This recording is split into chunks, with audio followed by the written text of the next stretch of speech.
If you are a yoga teacher and you find yourself struggling with fear, maybe it's fear of starting something new, something you feel like you need to do or want to do, but you're afraid to do it. Maybe it's fear of making a big change. There's something you're doing that you need to change or want to change the way you're doing it or what you're doing. Maybe you feel like you need to say no to some things and you're afraid of how people might take it. There's likely something that you're struggling with where fear is getting in the way and stopping you from doing or stopping something. So if that's you, I want you to grab a cup of coffee, find a cozy spot, pull up a chair, and let's chat about fear. Hey friend, welcome to the Jesus Coffee Yoga Podcast, where we talk about Jesus, yoga, and sometimes coffee or tea. Kristen, what's in your cup? What's in my cup? I am drinking this new tea that I got. I'm actually drinking on ice. I brewed this little mini cup. I think I told you guys about last time. A little teapot. Anyways, I'm drinking on ice. It's called London Fog. I just got it. It's the first time I've actually had it before. So it's delicious. It tastes like vanilla and lavender. And I can definitely feel the surge of caffeine coming from it. Like, it is strong. So it's quite delicious. What are you drinking? Well, before we go there, I don't know if this happens to you guys, but maybe it's me because I'm so musical. Like I've played drums my whole life, and just music is a big part of life. And like I will hear a word or a phrase, and instantly I've got a song in my head. Sometimes it's an annoying song, sometimes it's not. And now I'm a little teapot stuck in my head. So you probably do Well, too if as you well. sing it, then it'll just come out, right? Like, I'm it'll a just leave your little brain. teapot. All right. It is So so cute. today I brought the bag with me so that I can remember what it was called. This one is from Kenya. I dig the African coffees. I don't know not all of them, but a lot of them. This one is Kirinyaga Peaberry. Kirinyaga Peaberry from Kenya.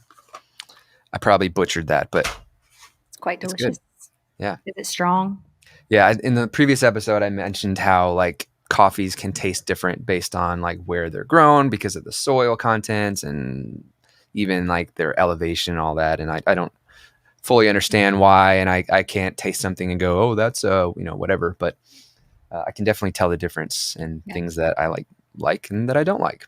Yeah. Do you ever know when you've had too much coffee? Like, you're ever just like, oop, that was too much. Yeah, and Did you it's feel it? always too late. You're feeling just a little bit jittery. Sometimes too, like anxiousness will creep in there. A lot of times for me, so I have some natural twitches. I've always been just a little twitchy, and those get worse. So like I have this like eye twitch that goes on or like in my face that gets worse. And then sometimes I get a little sweaty, like extra sweaty. Like, well, can't do much about that. A little too late now. Like, sorry, I just had too much coffee. TMI. I'm sure you guys didn't really care to hear that, but I don't know. I nervous sweat. Like, if I'm nervous, I start sweating. Like, my pores are just like, hey, we're nervous. Just start sweating. yeah, and I'm just kind of a sweater anyways. I'm naturally very sweaty, which I think we're in good company. A lot of yoga teachers probably That's good. get sweaty too. Well, I do not have a fear of being sweaty. I've learned to just manage it. But we are going to talk about some fears today. Rational, irrational, right? Like, man, this one keeps coming up. Like, the more we converse with other yoga teachers, whether it's through coaching sessions or just online, or those of you that are kind of reaching out to us now that you've found the podcast and listened, we love hearing from you guys, by the way. But something that just continues in the background of a lot of language that we hear from yoga teachers is fear. Like, there's just a lot of fear. So we thought, you know what? Let's look it in the eye and let's talk about it. I first and foremost want to say, like, fear is a natural human emotion. Like, God gave us fear, like, to avoid bears and like it is not wrong to be afraid. I think that sometimes our mind has got it's almost like our minds have gotten addicted to being like fear being the first emotion, and then it just drives the car. And so, like, the way I feel about running from a bear feels exactly the way I feel about standing in front of a couple hundred people to speak to them. My brain doesn't know the difference. So I just want to kind of start with that. Like, it's not bad to be afraid, but we need to tell our fear where, like, right? Like, I have a fire burning right now in my house, and it's keeping my house warm. So the fire is not bad. It's keeping my house warm, but if the fire gets out of control, it's going to burn my house down, right? So let's kind of look at the role that fear plays in our lives and the ways that it may be holding us back. I want to read the definition of fear. I don't know why. Sometimes I just want to look up what the actual word means without spiritualizing anything. Like I just want to know what the actual definition of fear is. So, fear is an unpleasant emotion caused by the belief that something or someone is dangerous, likely to cause pain or a threat. So, you standing in front of your very first yoga class is not dangerous or a threat. So, how do we separate ourselves from this fear that is meant to keep us safe and this fear that's keeping us so safe that it's keeping us stuck? Right? I have a couple scriptures I'd love, before we even get into today's work, I would love to share with you. The first one comes from Psalms 139. And I want you to kind of pray this prayer over yourself before we even move into the rest of this episode. It's Psalms 139, verse 23 and 24. I'm reading from the Passion Translation. It says, God, I invite your searching gaze into my heart. Examine me through and through. Find out everything that may be hidden within me. Put me to the test and sift through my anxious thoughts. See if there's any path of pain that I'm walking on, and lead me back to your glorious, everlasting ways, the path that brings me back to you. So what stood out to me about this scripture is, for one, we invite God into this fear. We say, God, show me the places that I'm not trusting you. God, show me the places that I am irrationally afraid of, fill in the blank. Because like I said, sometimes we're so conditioned to be afraid that it's become a habit. And if you didn't listen to our podcast on habits, we talk about how your habits drive 50% of your life. Subconsciously, you're just walking around not knowing what's happening.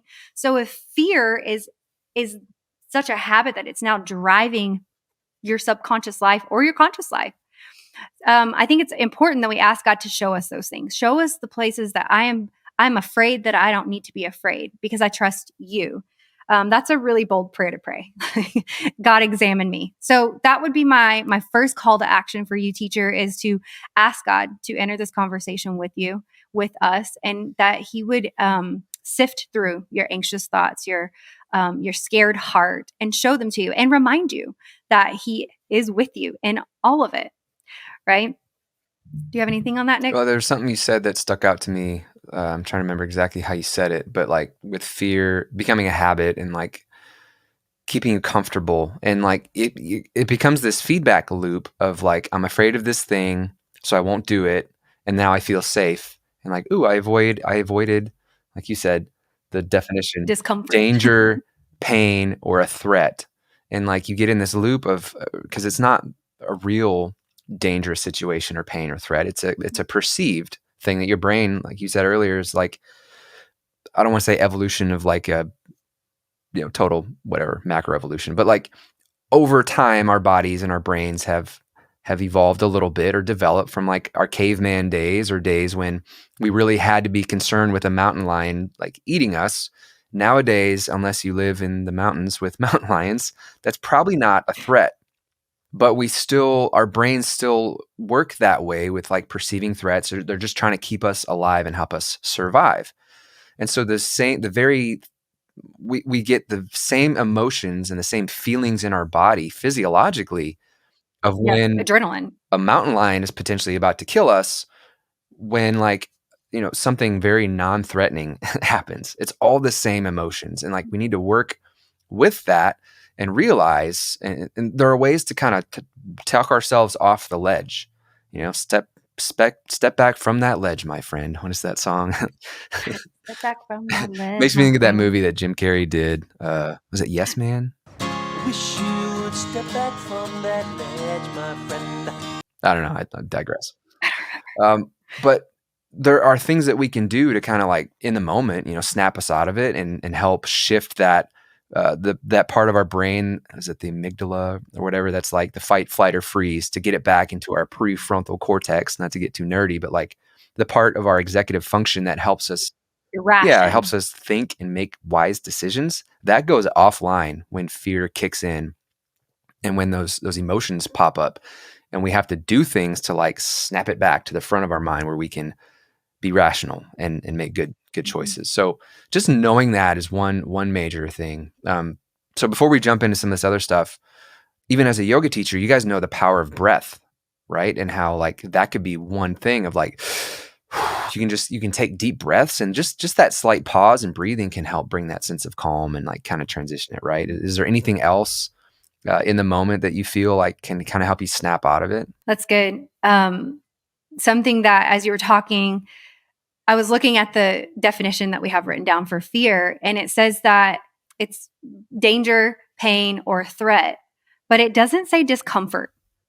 It doesn't say that like fear should keep us from being uncomfortable. And I think sometimes we confuse discomfort with danger, pain, or threat, right? So maybe threat, like it's threatening like what our pride, it's threatening our, you know what I mean? So like I think that that's interesting because we've gotten comfortable with being comfortable. We have gotten in a habit of comfort. And to be honest, like it's kind of wrecking our lives in some ways and keeping us playing small and not shining as bright as we are called to shine because we're so afraid of everything. Like we just got in the habit of being afraid. So I'm ready. Let's dig into this and see if we can help some people get free from this fear, or at least take their next steps as they are rumbling with this idea of what it looks like to be free from fear. Yeah. So the first step that I want you to take is doing an exercise called fear setting. And I mean, there's other ways we could say this, but I got this from Tim Ferriss, who wrote a book back in, I don't know, 2004 or something, called The 4 Hour Work Week, which is an amazing book. Read that sometime. It's really helpful for a It's business good. owner. But he had one exercise in there called fear setting, where you take the thing you're afraid of. Let's say you're going to make a big jump, and just for the sake of the example, let's say you want to teach yoga full time. You have like a different job, and you want yoga to be your full time thing, but you're afraid. So all right, let's talk through that. Like, so this would be what what would happen if you like what are you afraid of? Let's say I'm afraid that I'll fail. Okay, so what would happen if you failed? Like, what does that even look like? Well, so failure would be I don't bring in enough money to take care of my family. Like, okay, so let's say that happened. What would happen then? Let's say you've been teaching for a while. Hopefully you had some savings and like that's gone. And now like, okay, you're not making enough money to support your family. Now what? Okay, well, I would either have to figure out another way to like make more money or maybe go back and get a job. Okay. So you would go back and get a job. And then what? Well, then I would be providing for my family, and I could maybe try again, like part time. Like there's always a way you can address the thing that came up. I mean, even if the fear, let's say it's just crazy, and like every step you're like, well, then what? Well, then what? And you're like, well, then I'll die. Okay, and then you go to heaven and you win. Like, okay, so like if you really just talk through every single stage of like, what am I afraid of? Okay, then what would happen? Okay, then what would you do? Okay, then what are you afraid of? Okay, then what would happen? And then what would you do? You just take that all the way to the end. And like I think most of the Yeah. time you'll find you'll know what to do, or you can figure it out, and like you're not gonna die. Well, and even death in itself is a rational fear because we weren't made for death. So, like, we won't stay on that. But even in that, like, if that's your greatest fear, like, it's because we weren't made for death. We don't know how to do it. We've never done it before. So, I think that's really good to just take it all the way to the very very edge of what is the fear? Like what am I actually afraid of? I know for me it's a lot less like physical or practical. It's more like feeling like a failure, feeling like this failed. And we've talked a lot about failure and how failure is a gift. You fail forward. We've heard all of it. Like when you fail, it just gives you information about what needs to change, or it invites innovation, right? But it still doesn't deny the fact that like I'm feeling like a failure. And I think this is where we really have to stick with, and we've talked a lot about identity too. Like I know who I am. I know who God is to me and my relationship with him. Fear is just information about where I'm not trusting God. I'll say it one more time for those of you that were kind of listening on like 2 speed and the kids are in the car. Fear is just information about where we are not trusting God. Now lace that into everything that you're afraid of, right? And it's scary. It's scary to acknowledge this fear, but the more we acknowledge it, the more we have power over it, or the less it has power over us. And that's freeing. That's empowering. So I think this is a great like first step is just acknowledge it and go there. If you feel like you don't want to go there because you don't want to get stuck there, hire a counselor to help you walk through that fear and walk through that with you so that you don't feel like you're going to get there and be like, oh, I don't know where to go from here, right? But that's totally fine. Get a counselor or somebody that can do that with you. But this is a great first step to acknowledging this fear that tends to have a hold of us. I think you can add on to that too, not just where you're not trusting God. I think it can show you where you're valuing worldly things above godly things. So if you're afraid of, and I'm not pointing fingers, like I deal with this too. So Yeah. when we're afraid to do something because of failure, like what's behind that? Well, I don't want to look like a failure. All right, what are we valuing here? What God's called me to do, or like being the person God called me to be, or saying the message I feel like he wants me to say. I'm valuing other people's thoughts and opinions of me more than that. Yeah. So it's revealing some idols in our life as well. Yeah, I was going to say it's like we're placing the calling that God has given us on the altar of other people's opinions, and we're sacrificing this calling because we're so worried about what other people are going to think. And when you fail, a lot of times you fail out loud. Like that's just true. When you are doing meaningful work and impactful work, it's out loud, but so are your failures. And sometimes it just sucks really bad. But I think there's also a sense of like, maybe I'm not trusting God, but maybe in that, sometimes I don't trust myself to do what I said I was going to do, to show up to this thing that I feel like God has given me and unwrap that together. Like I just don't. There's a lack of trust in myself as well, which will lead to failure. You know. Yeah, and I think there's also an important piece here that I maybe was going to touch on in another section, but let's just go here now. That failure is also part of the process. If you look at a child and how they learn how to walk, a baby, they roll over and then they crawl, and like there's just these little baby steps, and it's really not until they try to start walking that you start to really see this in action. Where like, well, even they pull themselves up, and then they might try to like let go and they fall. Like cruise. Yeah, or then they might start trying to take a step and they fall. But like failure is just a part of it. That's how they learn how to walk, and then that's how you learn how to run. That's how you learn how to ride a bike. Like that's really how we were meant to learn. And it's really how our brains work. There's this book called Psycho-Cybernetics. Horrible title. It sounds like some weird like Terminator kind of thing. It's not at all. It's a extremely helpful book. It really helped me in a hard season of so if you're battling with like mindset and fear and all the stuff, it's a very helpful book. And I'll link to it in the show notes. But like our brains are goal-seeking organisms, and it's kind of designed like this. There's this feedback loop of like, think of a torpedo.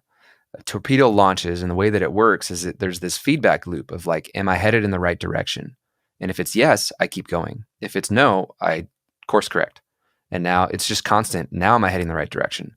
And it's just this kind of, they call it tacking, even sailing, where you're just like left, right, left, right, left, right, little adjustments. And then it hits the target. And we're the same way. Like you try something, oh, that didn't work. Okay, well now I'm going to try this other thing. Okay, well that didn't work.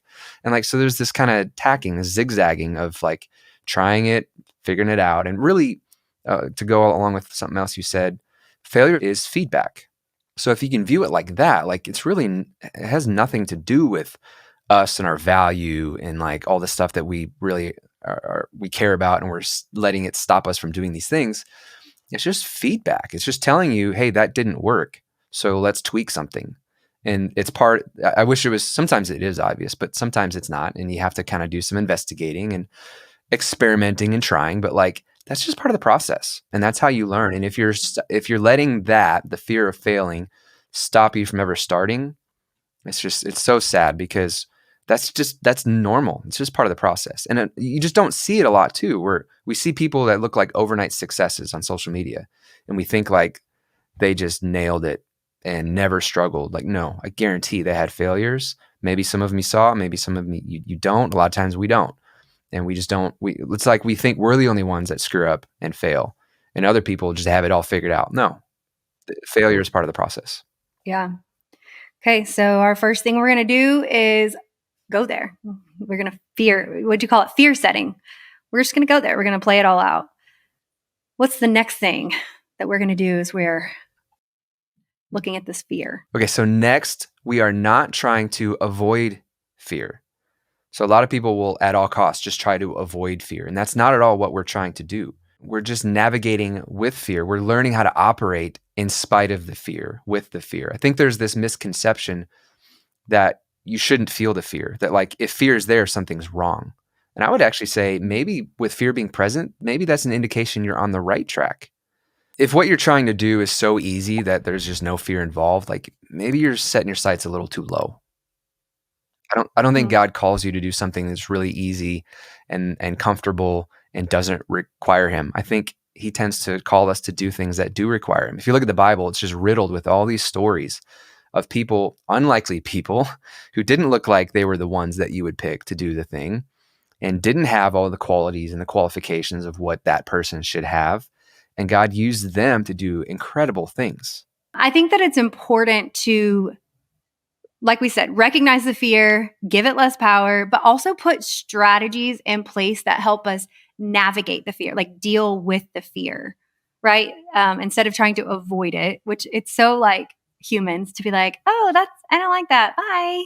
Or like truly our fight or flight, there's some healing that needs to happen in our parasympathetic system that fear is triggered by just the littlest of things, right? And so maybe there's some work to be done there, but I think that it is important to put in strategies. So when I feel this fear, this is what I'm going to do. This is the step I'm going to take. So kind of like even looking forward, like I know it's coming. I know that anytime we are called to higher things, to more things, to different things, to a new season or whatever, I know fear is there. So let's just acknowledge that fear isn't going anywhere. On this side of heaven, we will always have fear. like welcome to the podcast where we encourage you. Yeah. No, it's always there. So if I know that fear is always lurking around the corner, I have two options. I can run and I can hide, right? So there's your fight, flight, freeze, right? I can stay paralyzed and just stay really still and hope it doesn't see me. Or I can armor myself up. Right? I can strengthen my body. I can strengthen my mind. That's what we're really talking about here is mental fitness. If we just want to call a spade is being mentally fit, not even tough, but like fit. Like I go to the gym 4 or 5 days a week to train my body to be stronger, to be healthy, to, rejuvenate itself. Like I intentionally walk into that gym and I put myself in very uncomfortable positions. So why do we not do this with our mind and set a strategy, set some sort of like, okay, when it comes, because it will. If you're doing things that matter, it will. When it comes, I'm going to do this. And I think that that's really important instead of just trying to go around it or hide from it, right? Yeah. And I think too, there's this false idea, this limiting belief or lie that we believe that like, when I get to a certain level, I won't be afraid anymore. And that's just absolutely not true. And 100% wrong. in my own experience and in mentors and people that I look up to, and they would say the same thing. They're like, just at every new stage, like if you're always growing, which hopefully you are, you're constantly confronted with things that you've never done before or stepping into like new and bigger arenas.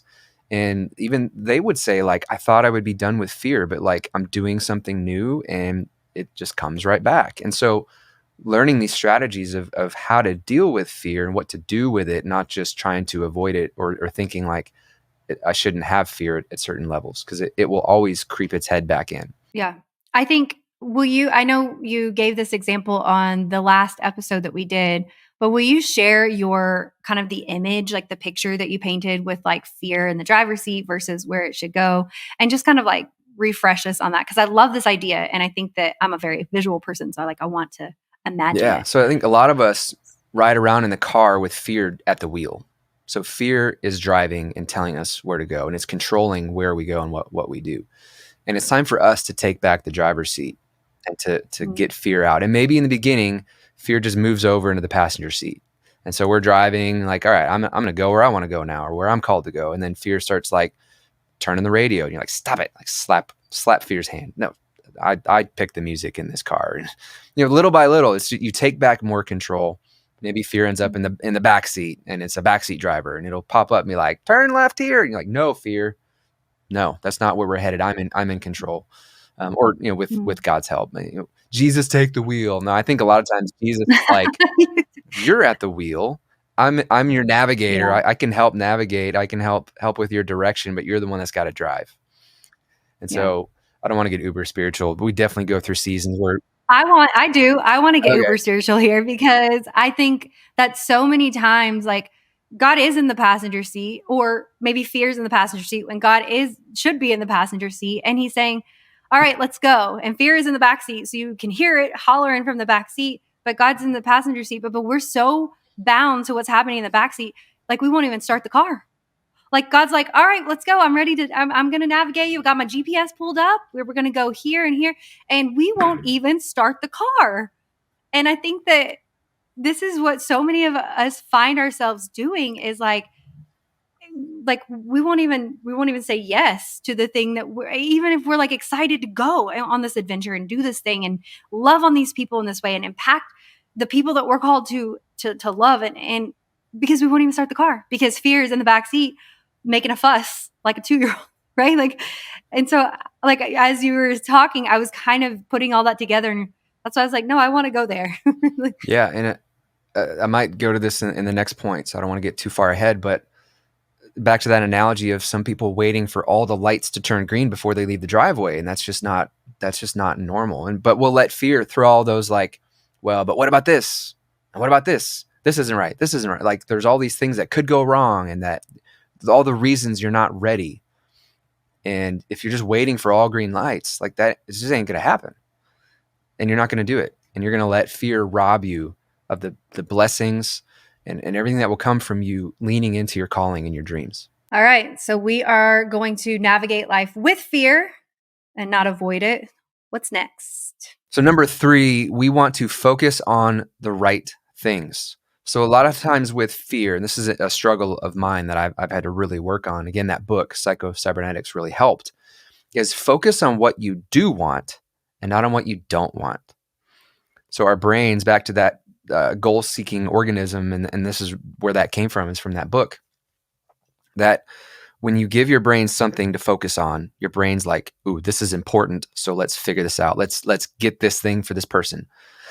And so if you're focusing on what you don't want, your brain doesn't even know the difference. It's just like, ooh, you're focusing, so I'm going to help you get that. I've heard other people articulate it this way, that there's this like automatic thing in your brain that whatever you're focusing on, it's trying to like get rid of distractions, because like there's so much stimuli, especially in our current life, of like things and noises, and like just like our brain, we would go crazy if we didn't have a way to kind of block out the stuff that's distractions or that we don't care about. But like, have you heard this example of you're looking to buy a car? Let's say you need to buy a new car and you're checking out, you want to get like a gray Camry. And you suddenly start seeing all these gray Camrys. You're like, holy cow, like everyone seems to have this car. Like, it's just your brain knows that this is important to you, and it's focused. It's focusing on that and blurring out all the other stuff, all the distractions. That stuff was always there. It's just now that your brain is aware that that's important to you, it starts helping you, bringing that to the forefront. It's just like if you're in a crowded room and you hear your name, suddenly you're like, oh, you heard your name. Where all the other words and conversations, you're just kind of like not paying attention. But your brain there's a few things that it knows is important to you. One would be your name, where suddenly you're like, oh, I just heard my name. It's the same kind of thing here, that if you're focusing on these things you don't want, you're just going to get more of that. Your brain sees that this is important to you and is just focusing more on that. So if you don't want failure, if you don't want, all the stuff that you don't want, and you're thinking of that, you're going to get that. Whereas if you focus on what you do want, Now your brain is seeing, oh, this is important to this person. I'm going to help you try to get there. And it just flips that and now helps you get what you actually do want. And that's a practice, just like we were talking about earlier. Like, it's literally a mental fitness. Like, you have to train your brain to be in this place of discomfort, right? This is uncomfortable. Like, what I want to do is this. And what I've habitually done is this. When I feel this fear, I do or don't do this thing. And so to intentionally go put yourself under a mental weight bar and to actually practice, it is a practice. Come on, yoga teachers. Can I get an amen from anybody? It is a practice building that mental muscle in your brain to say, this feels uncomfortable. I am not at danger. I am not, what was the other one? We have Danger. danger, pain, or threat. None of those things are happening to me in this very real moment. So I'm really just uncomfortable. Right. And so then I'm going to choose to stay uncomfortable as I move through this. I'm going to squat down and push this bar back up. I'm going to do it over and over and over. And then I'm going to go home and recover. And then I'm going to do it over again. And then I'm going to keep doing it, because eventually you start adding weight on there. And that's when we start growing. That's when we start getting stronger and fitter and faster and all of those things. The same thing is true for your mind. And I think that it's really important to pay attention to your thoughts. Like, that's why I wanted to open this episode up with just examine my heart, God, because you may be thinking thoughts you didn't even know you were having. So continuing that conversation with God, what thoughts am I keeping? Right? Yeah. And back to a struggle that I had. Again, this is very real for me, that I in my old career, a lot of what I did was software testing. I was really good at finding everything that's wrong with like a piece of software. I was really good at finding bugs and like just in general, I'm a detail person, and I just notice stuff that's wrong because I love to fix stuff. And I was working with a coach who's trying to help me just kind of get out of my own way and grow things. And we were talking through, he had an idea for something, and I was telling him like, well, here's all the reasons why that won't work. And it was probably a good 30 minutes. And he's like, Nick, hold on. Do you realize you just told me for about 30 minutes straight all the reasons why this won't work? Okay, yeah. It's like, how about for the next 30 minutes, tell me all the reasons how this could work. Tell me all the good things. Like what would your life look like if this worked? What could this do for you and your family? What could this do for you and your business? Tell me, like, so we just kind of flipped the script. I'm like, holy cow. Okay. I'm just viewing everything through this lens of only looking for the bad and like why something won't work.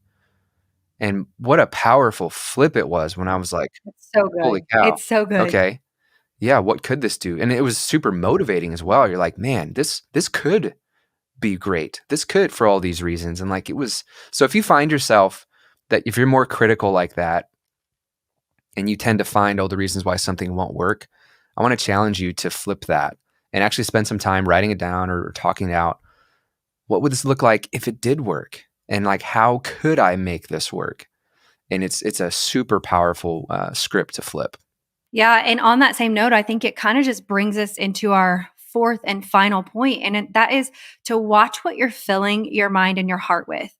Make sure that what you're allowing through your eyeballs and your ears and even your body, like what you're allowing in, which to a high extent, we can control that.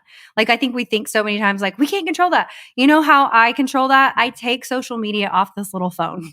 That is one way to keep my mind and my heart more aligned and closely aligned with what I'm hearing and sensing and understanding from God, because I'm not constantly filling my mind and my thoughts with the noise of other people, the noise of the world, the noise of what's not good, right? So I think it's really important to stay in alignment with God's truth, in prayer, in staying in scriptures, and allowing that to be what guides you. And I think that's what sets us apart from just any typical like business. You know, when people are like, I actually sat and listened to a person speak to other business owners and entrepreneurs, and she spoke with a lot of fear and mistrust in the background of her language, and which is not uncommon. Like, it's not uncommon for me to hear that even from professionals. But what I feel like in that moment, I thought, why do I not feel this way? Because I have been burned. I have made a lot of mistakes. I have done these things. I have had to have these questions with myself. And when I asked myself that question in that meeting, I thought, it's because I know who God is and I know who He's created me to be. So therefore, I know what to do, even if my next step is just saying yes. Right? Like, sometimes our next step is just obeying this call that we feel like we've been given. And so I think making sure that you are aligning yourself with people, with words, with sounds, like all the things that can come into your mind is going to be so important as you're looking at how to be more mentally fit and being able to keep fear in its right container, right? And in the backseat or in the trunk, preferably. I want to share scripture really quick, just as a reminder, like as we were kind of penciling out what we wanted to share with you through this episode, this scripture came to me first. And I just want to remind you of this. So if this is the first truth that you've heard all day or listened to or watched or whatever, let these words just kind of saturate your heart and your mind as you start to look at the role that fear is playing in your life. Because I want to remind you of this. It's Ephesians 3. Starting at verse 16, it says, I pray that He would unveil within you the unlimited riches of glory and favor until supernatural strength floods your innermost being with His divine might and explosive power. Then, by constantly using your faith, the life of Christ will be released deep inside you, and the resting place of His love will become the very source and root of your life. Then you will be empowered to discover what every Holy One experiences, the great magnitude of the astonishing love of Christ in all its dimensions. How deeply intimate and far-reaching is His love, and how enduring and inclusive is it? Endless love beyond measurement that transcends our understanding. This extravagant love pours into you until you are filled to overflowing with the fullness of God. Never doubt God's mighty power to work in you and accomplish all this. He will achieve infinitely more than your greatest request, your most unbelievable dream, and exceed your wildest imagination. He will outdo them all, for His miraculous power constantly energizes you. That's some good news. That is some good news. And it is a reminder that the thoughts I'm keeping, the company I'm keeping, that's all either fueling or buckling in my fear, right? And so I just want to remind you of this truth that the God who sent Himself wrapped in flesh to crawl on a cross so that we can have life on earth abundantly and to share that life and love and light with other people in whatever way that looks. Maybe it's a yoga class, maybe it's in some other skill set you have, has filled you with everything you need to do that work with Him in faith, which means it is going to require some trust falls. It is going to require you to jump and say yes before you even know where you're going and trusting Him with the rest. But I love the very first couple of words of that scripture when Paul prays, I pray that He unveils these things in you. And so I pray, that is my prayer for this podcast, this episode, really this podcast as a whole, but is that as you're listening, things are like some scales are being removed from your eyes to see where fear is sitting in the driver's seat. So not only can you live a more expansive, abundant, amazing life that God has promised to give us and to be with us. That doesn't mean everything is amazing, but it means that His presence trumps all of the other stuff. But so that it can overflow into those around you, because that's why we do what we do. That's why we do what we do. And thank God that He allows us to do it. And it can be a profession for us as well. Like, that's, to me, that just blows my mind that like I get to do business with the God of the universe. I get to do work that I love that impacts people's lives. Like, literally somebody the other day told me, you changed my life.